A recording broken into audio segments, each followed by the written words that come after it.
All right, today this is chapter 6. We're still dealing with fat. This is second section. Last week we talked about the basic areas of the drive. We had the system area and the data area. As you recall, the system area was made up of the volume boot record, a file allocation table, and if it's FAT12 or 16, then it will include the root directory. If it's FAT32, then it won't include the root directory. Root directory is in the data area, and we'll get into more detail on that in a little bit. Now the data area is where all the file data is going to be stored. And so again, picture of FAT32, we have our volume boot record. Remember we talked a great detail about that the last section. The volume boot record, we have 6 sectors. 3 of them have some data in it, 3 of them are empty, and then there's a complete backup right after that. Then the file allocation table follows that, and then the root directory. Okay. When we format a drive, whether it be FAT12, 16, or 32, the first thing that's going to happen is the volume boot record is going to be overwritten. And so we're going to rewrite all of that information. Both copies of the file allocation table are going to be zeroed out, so there's 2 copies of that as well. And again, we'll get into more detail on that in chapters 7 and 8. The root directory will be zeroed out in FAT12 and 16. So the entire root directory will be zeroed out, so we lose all the directory information. The first sector of the root directory will be zeroed out if it's a FAT32, because remember that's in the data area. The rest of the data area will not be touched in a quick format. So when you see somebody talk about formatting the drive to get rid of their data, it does not actually get rid of data.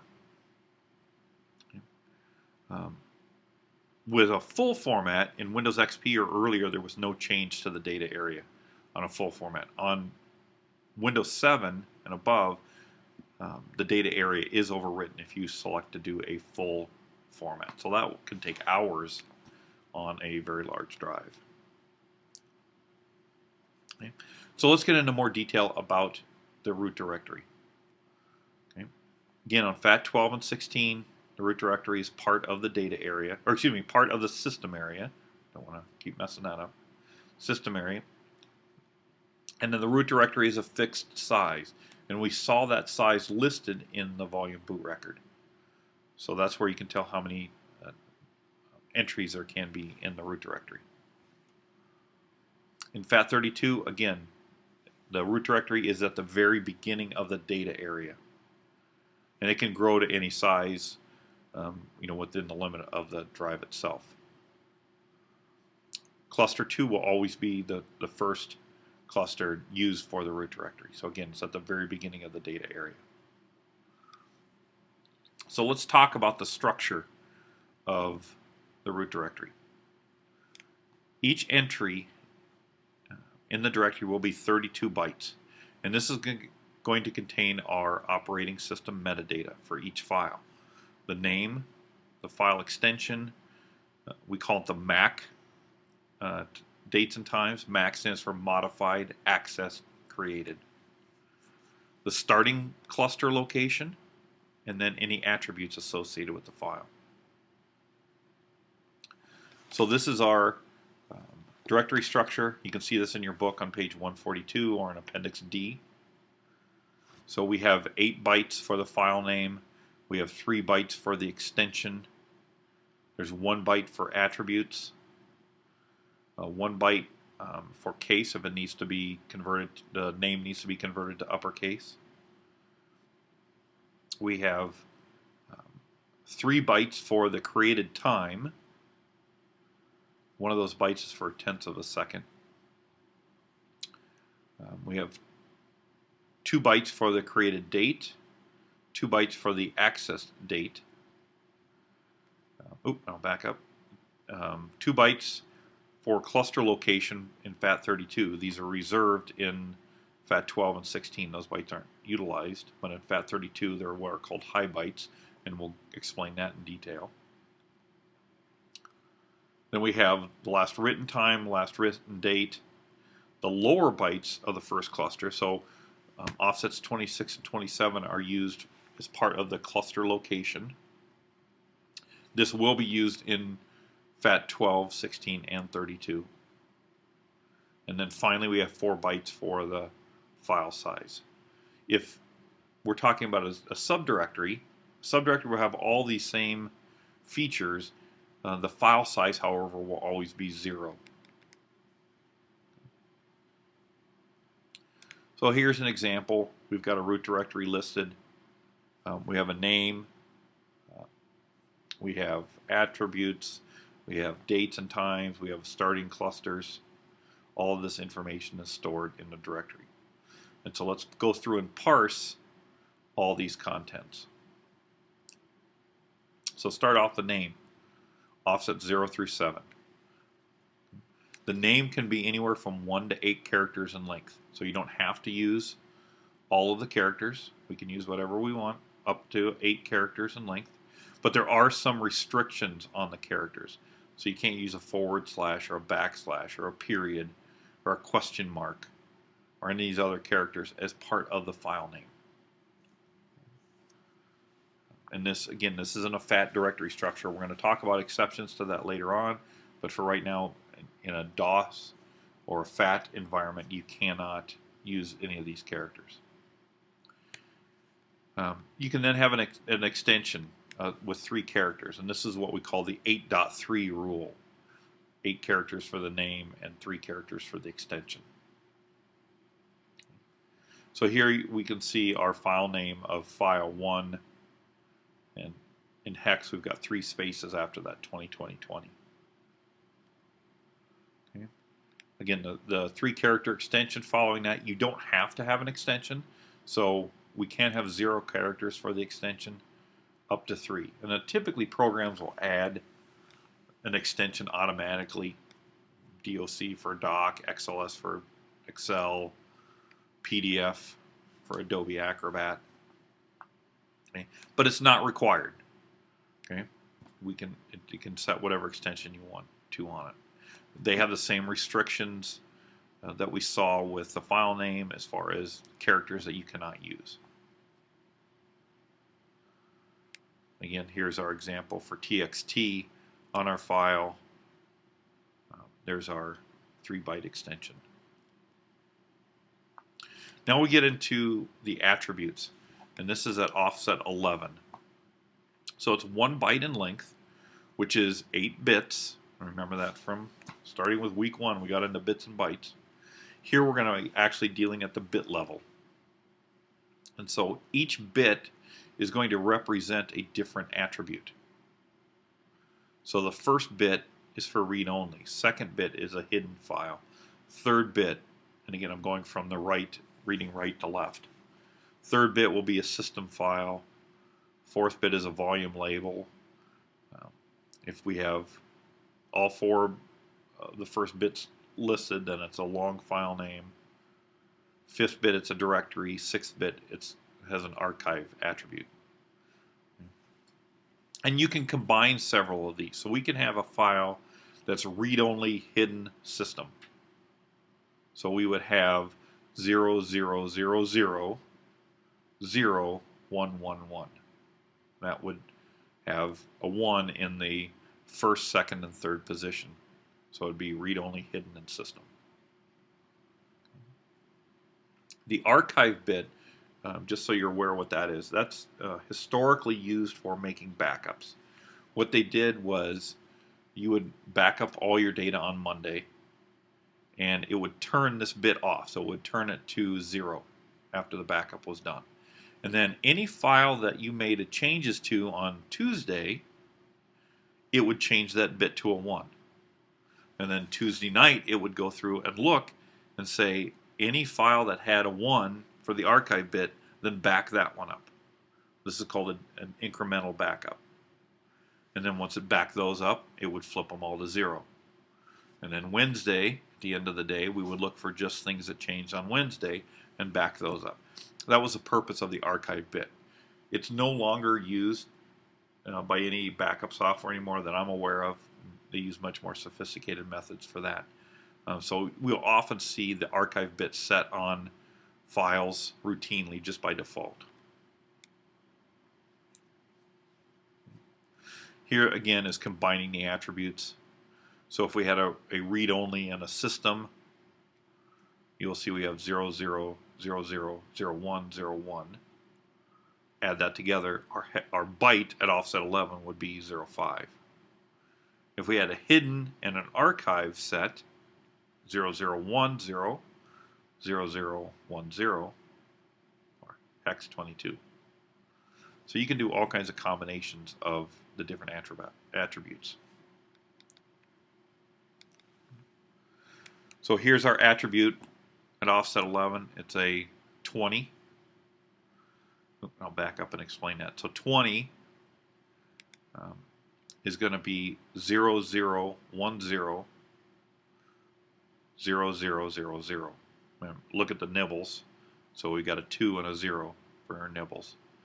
That is our archive bit. And if you look at the bottom there, for archive, that's a hex 20.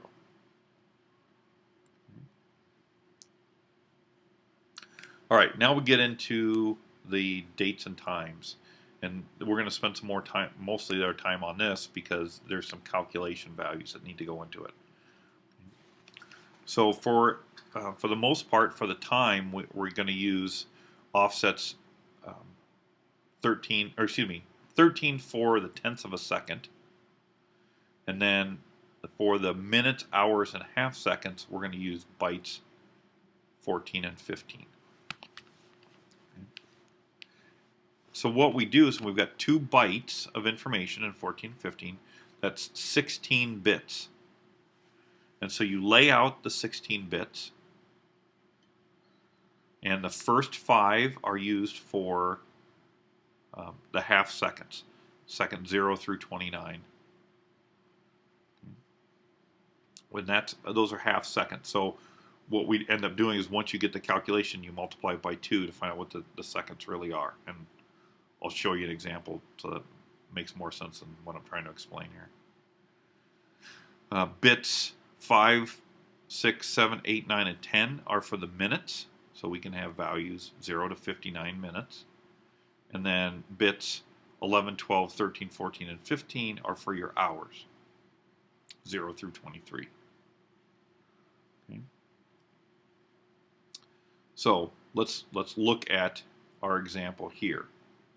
So starting off to the right, the first 5 bits, we total that up. We're going to adding a 16, a 4, and a 2, which equals 22. Okay. We're going to double that because these are half seconds, so we're going to double that, and that gives us 44 seconds. Looking at the minutes, okay, we have 16 plus 8 is 24, plus 4, 28, plus 2 is 30, plus 1 is 31. So we have 31 minutes. And then our hours, we've got 8 and 2, so 10. So we're looking at 10, 31, and 44 seconds.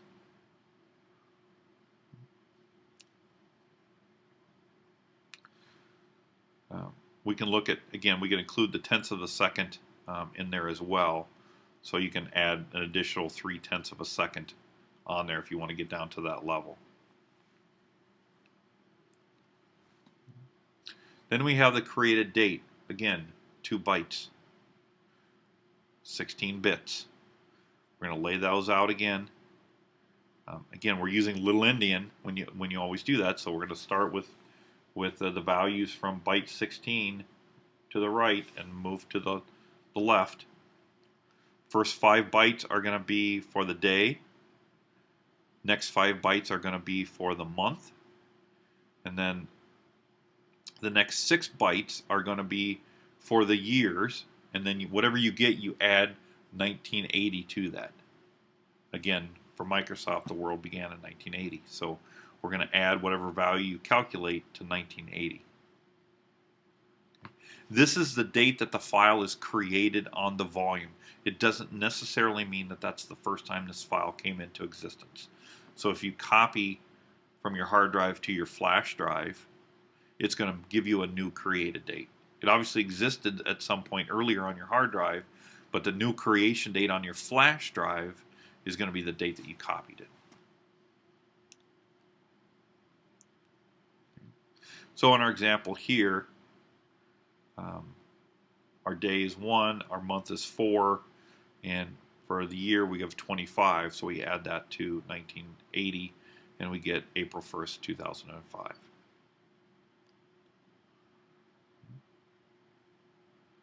So that's our created date.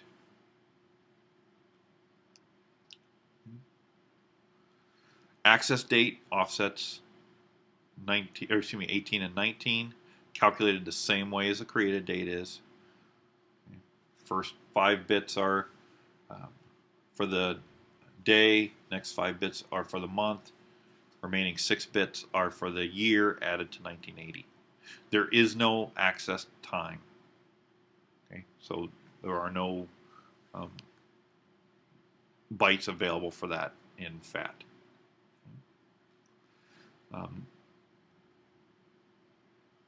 The access date is updated when the file is touched by an individual action or a system action. So if you right-click on a file, if you open it up, if you look at the properties, if you copy the file, things like that, then this access time or access date, excuse me, can be updated. So again, we'll look at the same method of calculating as there is for the created.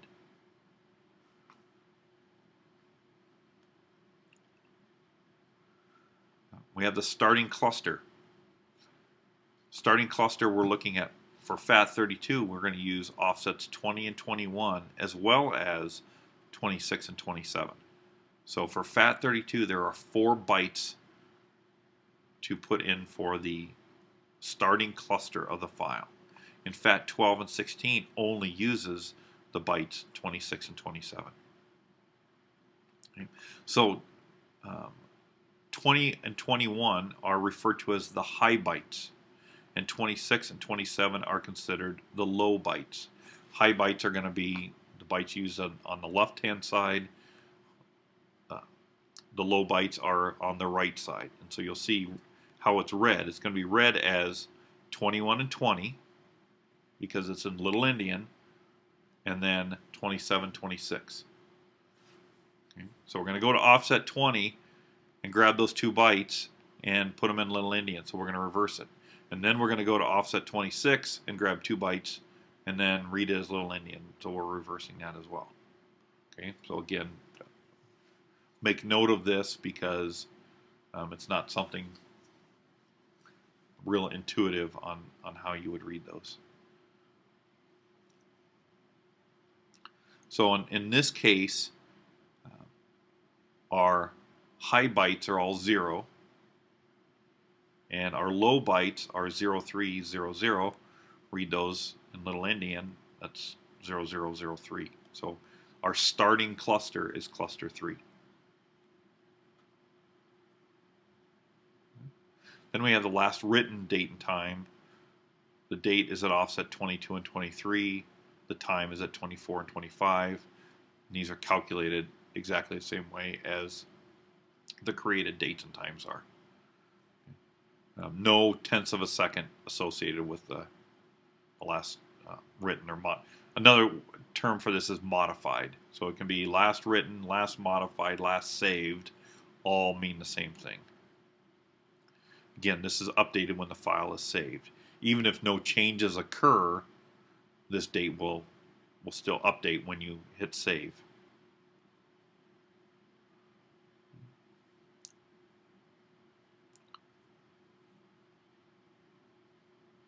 And so our last 4 bytes are going to be for the file size.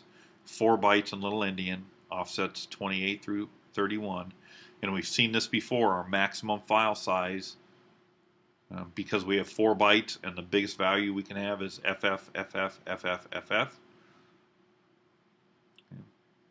That's 4.3 gigabyte. Okay. The system won't actually allow anything that big, but that's the biggest values we can have in there. In this case, our file size is 11 bytes. All right, so if you'll turn to page 147 through 148, you'll go through there and you'll answer the questions. And the next section of this lecture, I'll go through the answers on that.